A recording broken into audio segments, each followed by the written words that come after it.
तो बहुत से लोगों को लगता है जो हमें जो कफ होता है, मतलब जो खांसी होती है, वो शायद गीली खांसी हो या फिर कोल्ड खांसी हो, वो कैसे होती है।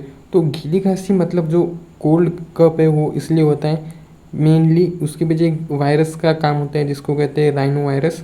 और वो वायरस क्या करता है, जब वो वायरस हमारे बॉडी के अंदर जाता है तो हमें कफ हो जाता है।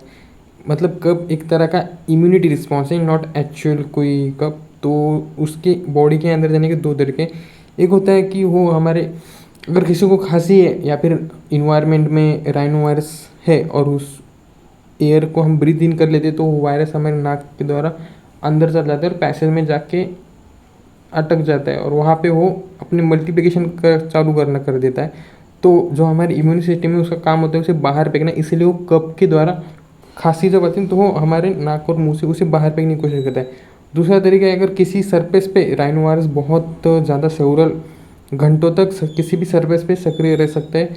तो अगर टेबल पे राइनो किसी ने खांसी की है और वो चला गया, फिर भी 7-8 घंटे के बाद अगर वो टेबल पे तुम जाओगे, हाथ लगाओगे और उस हाथ को अपने कान नाक मुंह के अंदर ऐसा टच भी करोगे तो राइनो वायरस तुम हमारे सिस्टम के अंदर, अपने बॉडी के सिस्टम के अंदर इंट्रोड्यूस कर रहे हो, जिससे फिर से वो तुम्हारे नेज़ल पैसेज को जाके या फिर कहीं और जाके लंग्स के अंदर स्टार्ट होगा, स्टिक होगा और मल्टीप्लिकेशन स्टार्ट होगा। तुम्हारी इम्यूनिटी क्या करेंगी, इम्यूनिटी कोशिश करेंगी कि उसे बाहर फेंको। इसलिए कफ एक तरह का इम्यूनिटी रिस्पॉन्स जो बॉडी से उसे बाहर फेंकने की जो कोशिश कर रहा है।